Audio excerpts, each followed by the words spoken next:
Stock की L N T finance. L N T नाम है। तो सबको बहुत अच्छा लगता है ये स्टॉक। बाय द वे, आगे जाने से पहले कल काफी लोगों ने हमारा सेशन अटेंड किया था। अगर आपने अटेंड नहीं किया है तो मैंने लिंक दी गई है, जरूर अटेंड कीजिएगा हमारा नेक्स्ट सेशन, जहां हम लोग रिजल्ट रिव्यू में बात करेंगे और आपको कैसे आगे जाके स्टॉक बाय करना है वो सब उसमें पता चलेगा। प्लस म्यूचुअल फंड, बॉन्ड्स और हमने कुछ जो पहले रिकमेंडेशन दिए थे हमारे मेंबर्स को, वो आप अप्लाई कर सकते हो ये मार्केट में। I think some of the recommendation जो रिसेंटली वो बहुत अच्छे चले। चले अभी हम लोग बात करते हैं L N T finance. Yes, link हमने कमेंट बॉक्स में दी है। एल एन टी फाइनेंस की बात करें तो मिला जुला क्वार्टर रहा ओवरऑल।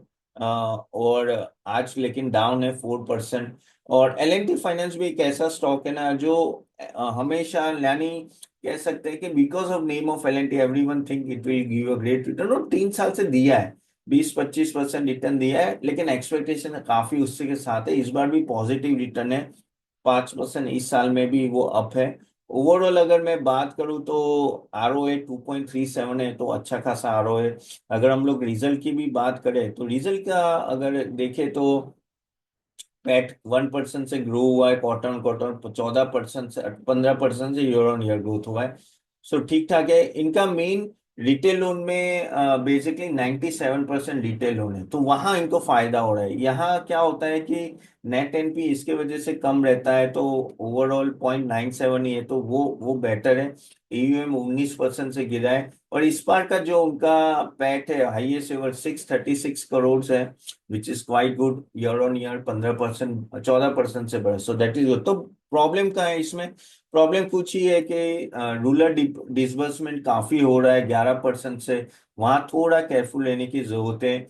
और नेट इंटरेस्ट मार्जिन नो 8.15 है कंपेयर टू 9.14, तो थोड़ा वो लोअर यील्डिंग लोन्स दे रहे हैं।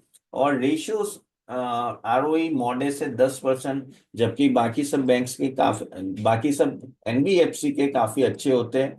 सो आरओई थोड़ा कम है कंपेयर टू, अगर आप बाकी बजाज फाइनेंस उन सब की बात करो तो वो 22 के ऊपर है। इवन आरओए 2.37 है, तो वो ठीक है, जबकि बजाज फाइनेंस उनका 4.4 है एंड ऑल दैट। पर थोड़ा रेशियो उसमें थोड़ा कम है, अदरवाइज तो इतना भी खराब नहीं है। और अगर हम लोग और आगे बात करें तो ओवरऑल की मैनेजमेंट जो एक्सपेक्टेशन है यहाँ से कि उनका जो एरिया है, एरिया ऑफ फोकस है, वो रिटेल लोन है। तो यहाँ से वो उस पर ही ज्यादा फोकस करने वाले हैं, और कंसिस्टेंट 15 से 20% की रिटेल लोन ग्रोथ वो लोग प्लान कर रहे हैं। एंड आरओए दोनों दोनों में बढ़ोतरी होने की संभावना है। So this is